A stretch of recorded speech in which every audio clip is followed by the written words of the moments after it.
Bismillahirrahmanirrahim. Assalamualaikum warahmatullahi wabarakatuh.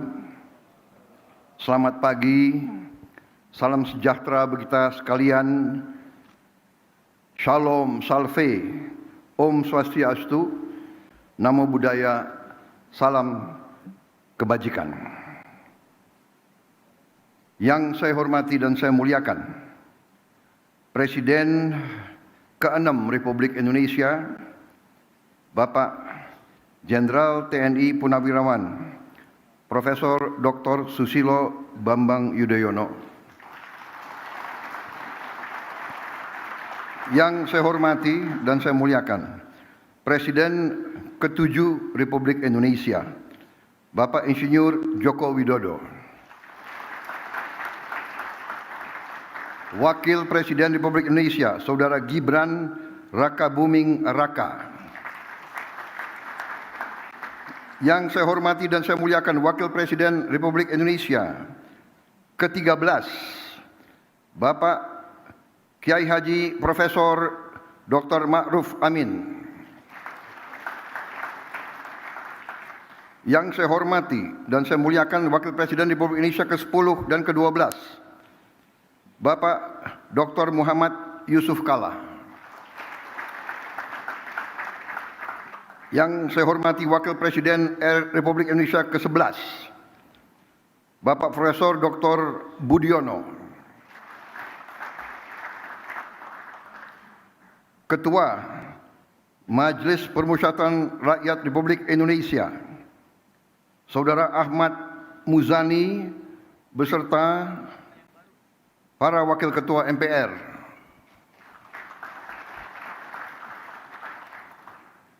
Yang saya hormati, Ketua Dewan Perwakilan Rakyat Republik Indonesia, Saudari Puan Maharani.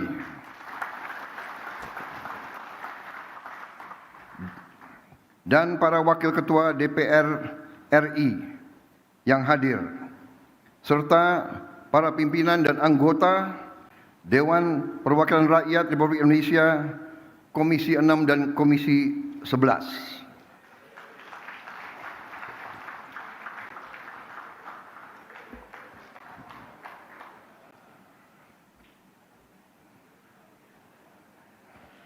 Tanpa mereka, hari ini tidak akan terjadi.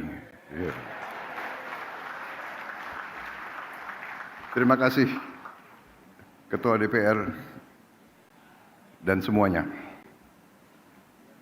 Ketua DPD Dewan Perwakilan Daerah Republik Indonesia, Saudara Sultan Najamuddin, beserta para Wakil Ketua DPD, para pimpinan lembaga tinggi negara yang hadir, para menteri koordinator, para menteri, kepala badan, Kabinet Merah Putih, Ketua Dewan Ekonomi Nasional, Jaksa Agung, Kepala BIN, Panglima TNI, Kapolri, dan para wakil menteri, serta seluruh anggota Kabinet Merah Putih yang hadir.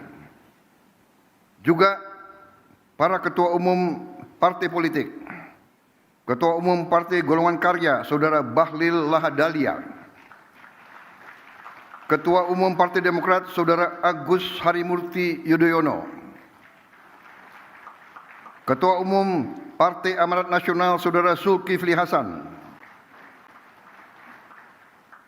Ketua Umum Partai Kebangkitan Bangsa, Saudara Muhaimin Iskandar. Ketua Umum Partai Nasdem, Saudara Surya Paloh, berhalangan karena sedang berada di luar negeri.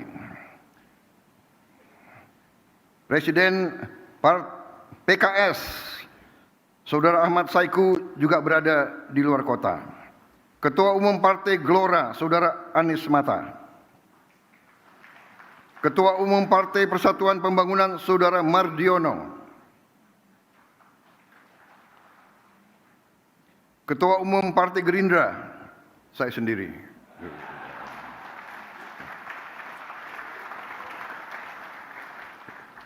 Tapi hadir Ketua Harian dan Sekjen. Yang mewakili Partai Bulan Bintang, Partai Prima, Partai Garda Republik, dan Partai PDI Perjuangan.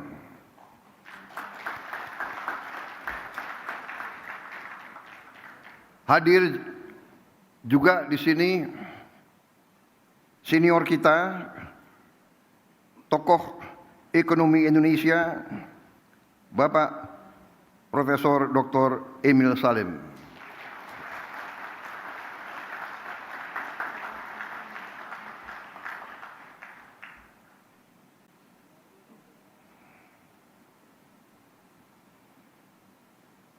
Yang saya hormati, para duta besar negara sahabat.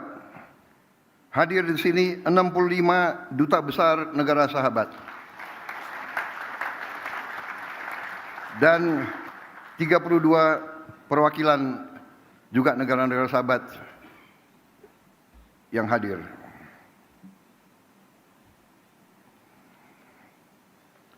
Saudara-saudara sekalian, para tamu yang saya hormati dan saudara-saudara sebangsa dan setanah air. Bulan Agustus ini, saya ulangi, saya juga hadir di sini. Maaf saya khilaf. Hadir di sini juga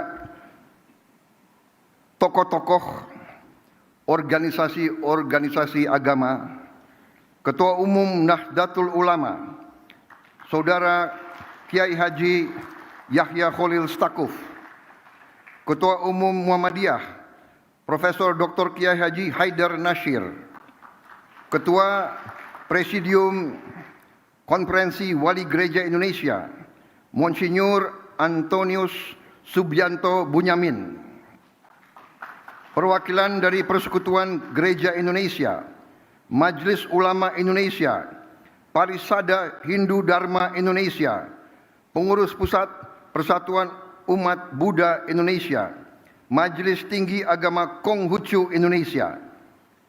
Hadir juga para ketua organisasi pengusaha.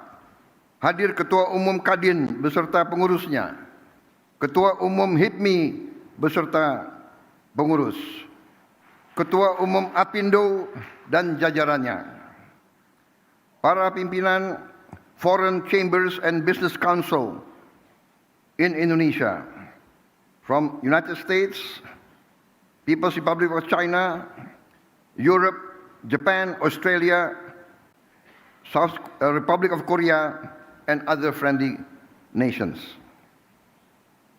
Saudara-saudara sekalian, hadir juga tokoh-tokoh pengusaha nasional, Bapak Khairul Tanjung,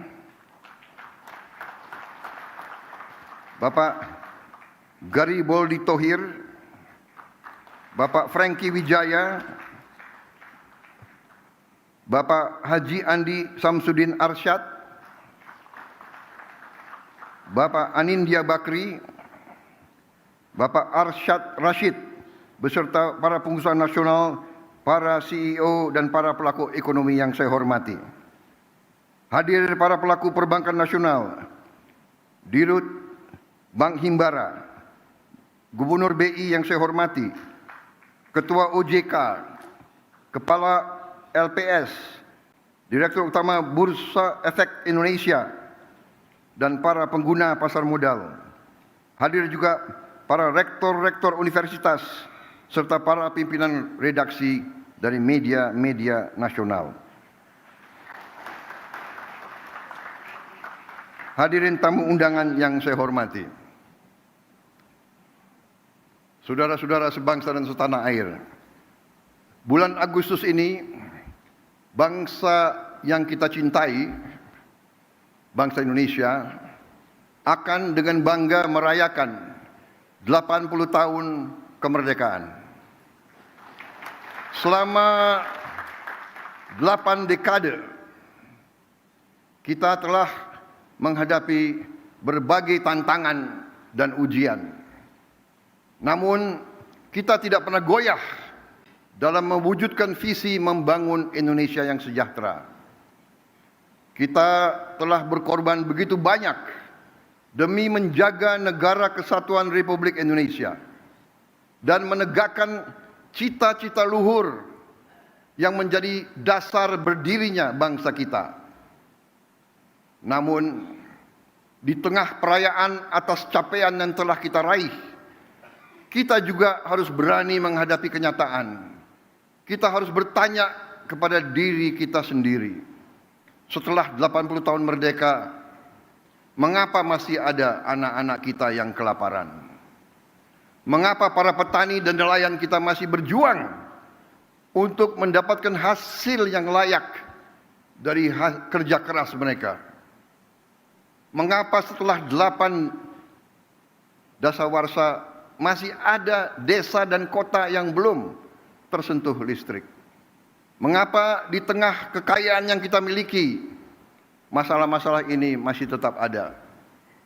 Dan yang lebih penting, bagaimana kita dapat memperbaiki keadaan ini?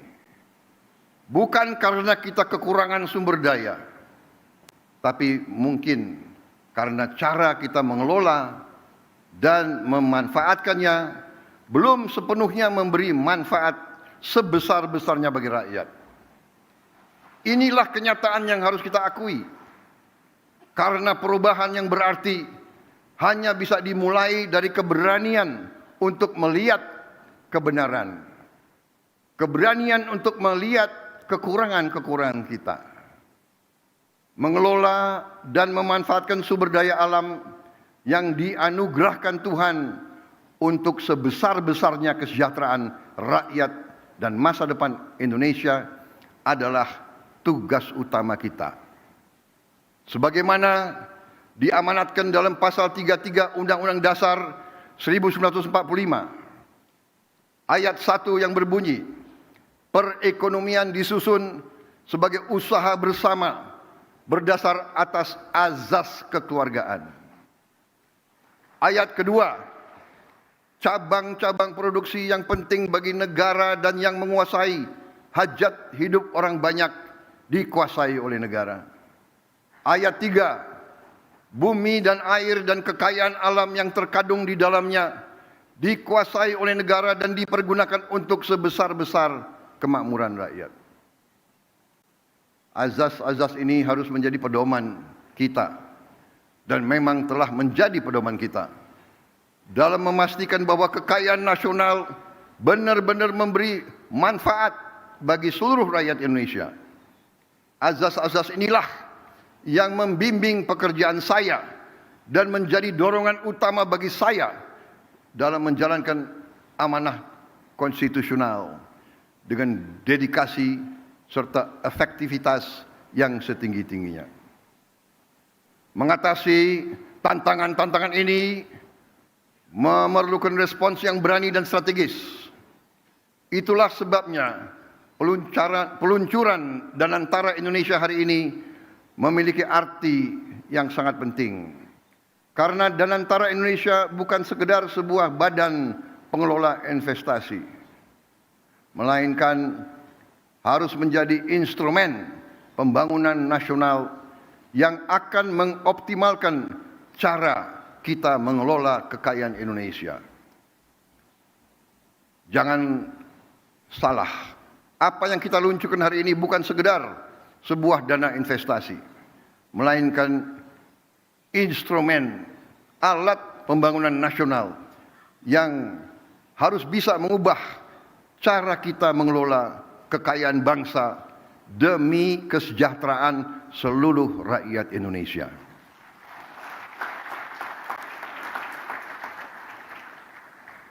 Kita telah membuktikan komitmen dalam mengelola kekayaan negara dengan disiplin keuangan yang ketat dan tata kelola yang bertanggung jawab.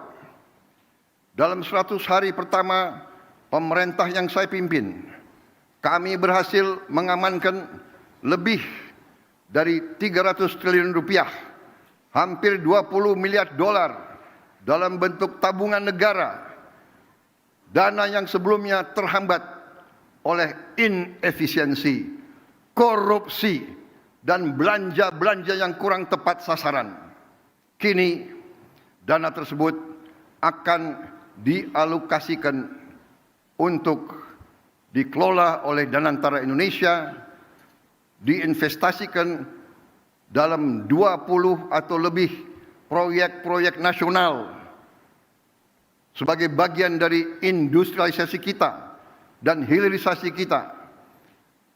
Proyek-proyek yang berdampak tinggi yang akan menciptakan nilai tambah yang signifikan untuk bangsa kita, menciptakan manfaat nyata, lapangan kerja yang bermutu, dan kemakmuran yang berjangka panjang bagi masyarakat Indonesia. Kita tidak mau lagi menjual sumber alam kita murah.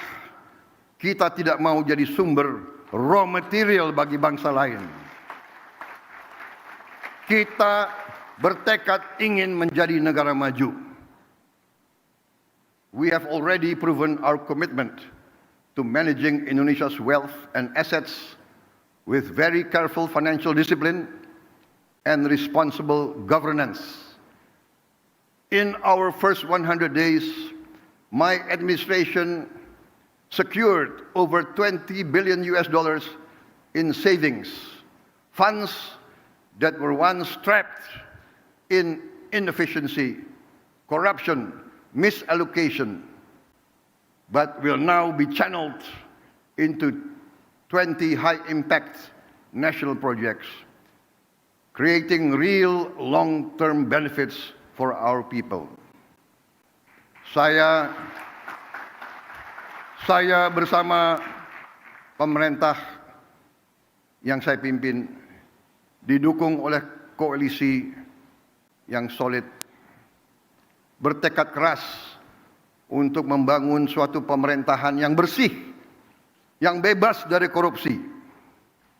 Saya akan melawan korupsi dengan sekeras-kerasnya dan dengan segala tenaga dan upaya yang bisa saya kerahkan tanpa pandang bulu.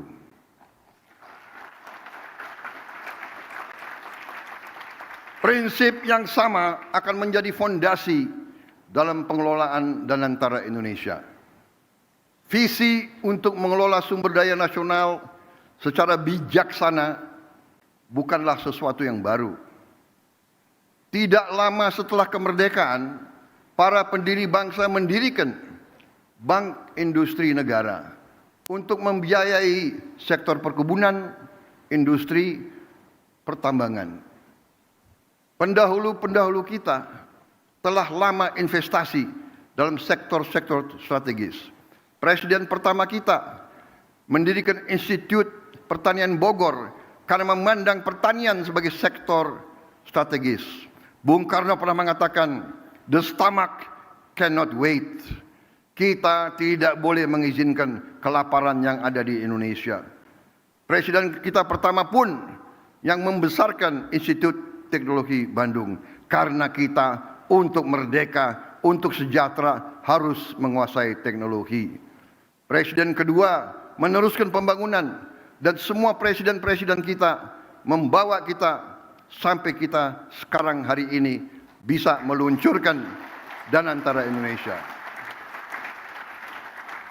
Presiden Habibie, Presiden Abdurrahman Wahid, Presiden Megawati, Presiden Susilo Bambang Yudhoyono, Presiden Susilo Bambang Yudhoyono dan Presiden Joko Widodo semua telah memberi peran dan memberi sumbangan yang sangat besar bagi bangsa Indonesia. Dan sekarang jatuhlah kepada kami untuk mengamankan fondasi-fondasi yang telah dibangun dan untuk meneruskan mencapai cita-cita kita menjadi negara sejahtera, rakyat kita makmur, aman dalam keadilan. Saudara-saudara sekalian, kini setelah hampir 80 tahun berlalu, tibalah generasi kita, pemerintah kita untuk mewujudkan visi para pendiri dan pendahulu kita. Kita harus memastikan bahwa kekayaan Indonesia benar-benar bermanfaat dan dirasakan manfaatnya untuk kepentingan rakyat dan bisa meningkatkan tingkat penghasilan rakyat Indonesia. Saya memahami bahwa banyak pertanyaan tentang Danantara Indonesia. Mungkin ada yang ragu-ragu apakah ini bisa berhasil atau tidak. Hal ini adalah wajar karena inisiatif ini belum pernah ada sebelumnya.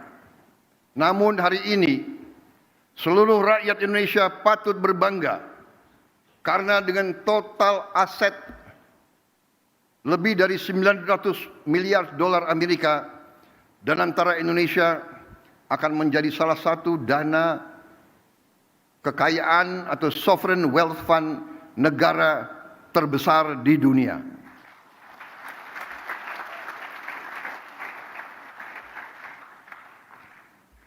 I know and I realize that there are many questions about Danantara Indonesia.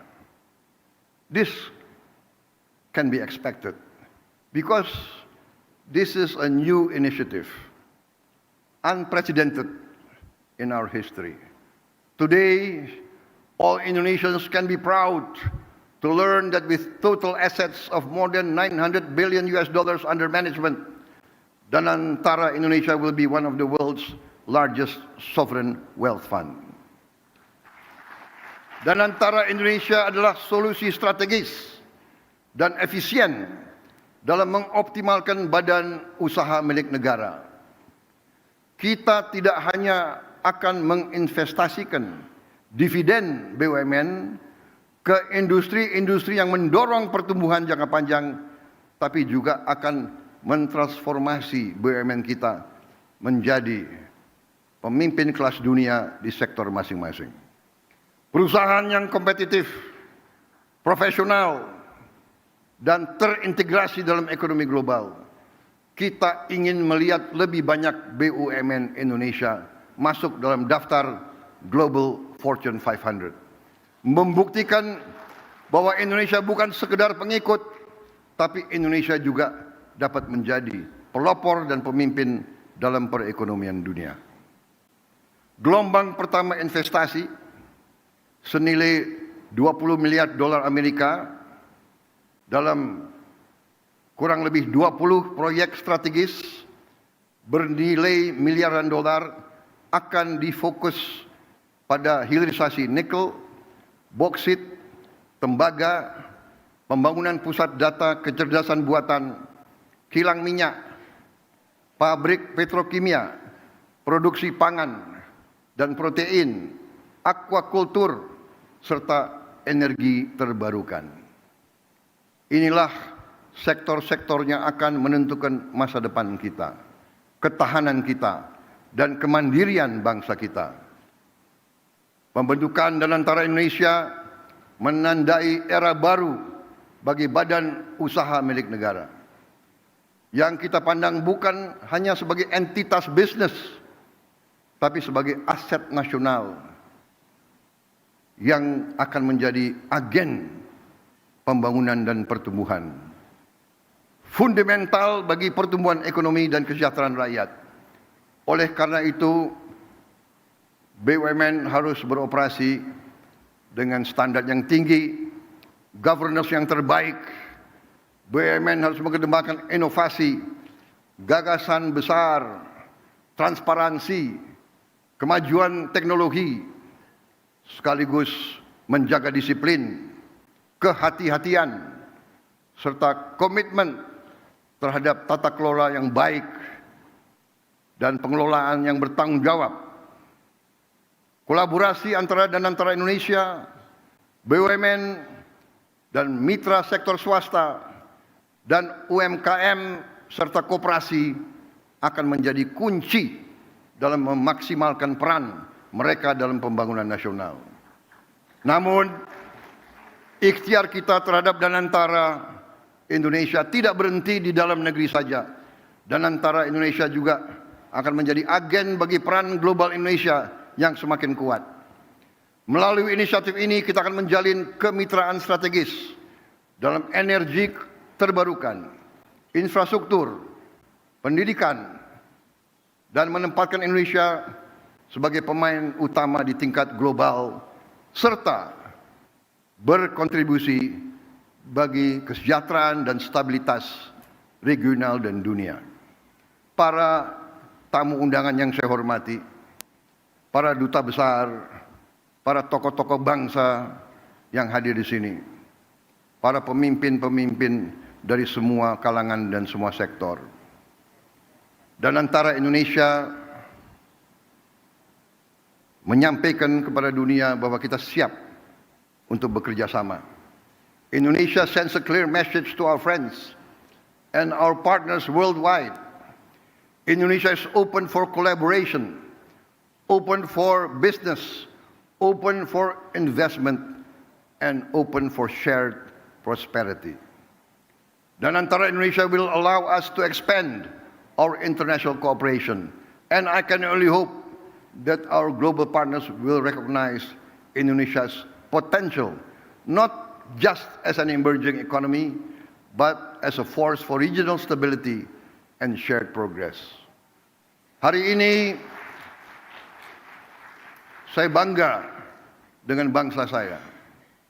Saya bangga kepada semua pihak yang telah bekerja keras mewujudkan Danantara Indonesia, karena ini adalah tonggak sejarah dalam perjalanan Indonesia menuju kemandirian ekonomi, ketahanan dan kesejahteraan.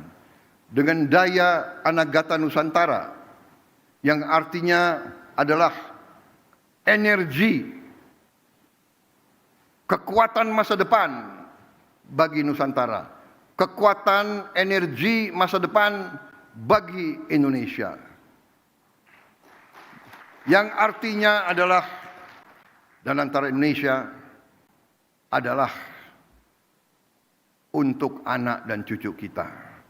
Danantara Indonesia untuk itu harus dikelola dengan sebaik-baiknya, dengan sangat hati-hati, dengan sangat transparan, dengan saling mengawasi, harus bisa diaudit setiap saat oleh siapapun.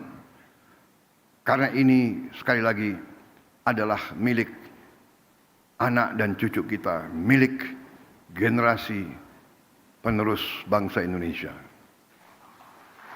Saya yakin dan percaya Indonesia akan terus melangkah maju, lebih kuat dan lebih bersatu dari sebelumnya. Dengan keyakinan ini mari kita bergerak bersama, bersatu dalam tujuan, teguh dalam tekad, dan yakin bahwa pencapaian terbesar Indonesia masih ada di depan kita. Saudara-saudara sekalian, percayalah, Indonesia akan capai cita-citanya. Kita akan menjadi negara maju, negara makmur, negara terhormat. Terima kasih. Wassalamualaikum warahmatullahi wabarakatuh. Salam sejahtera bagi kita sekalian. Shalom salve. Om Santi Santi Santi Om. Salam kebajikan, namo buddhaya. Merdeka! Merdeka! Merdeka! Terima kasih. Kami mengundang untuk naik ke atas panggung Wakil Presiden Republik Indonesia, Presiden ke-6 Republik Indonesia, Presiden ke-7 Republik Indonesia, Wakil Presiden ke-10 dan 12 Republik Indonesia, Wakil Presiden ke-11 Republik Indonesia, Wakil Presiden ke-13 Republik Indonesia, Ketua Dewan Pengawas Danantara Indonesia, dan Kepala Danantara Indonesia.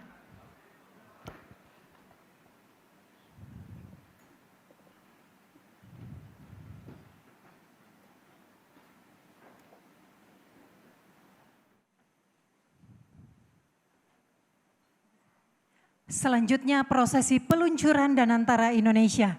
Kami mohon kepada Presiden Republik Indonesia dan para pendamping untuk bersama-sama meletakkan tangan di tombol, diawali dengan pernyataan peluncuran oleh Presiden Republik Indonesia.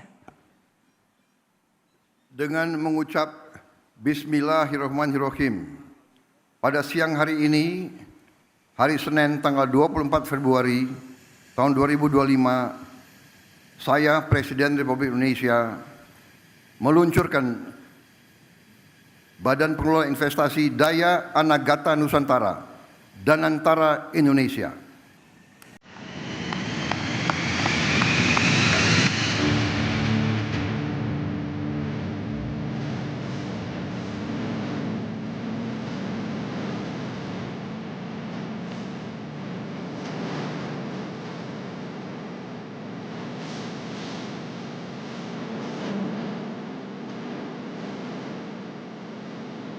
Dengan demikian, maka Danantara Indonesia telah resmi diluncurkan oleh Presiden Republik Indonesia.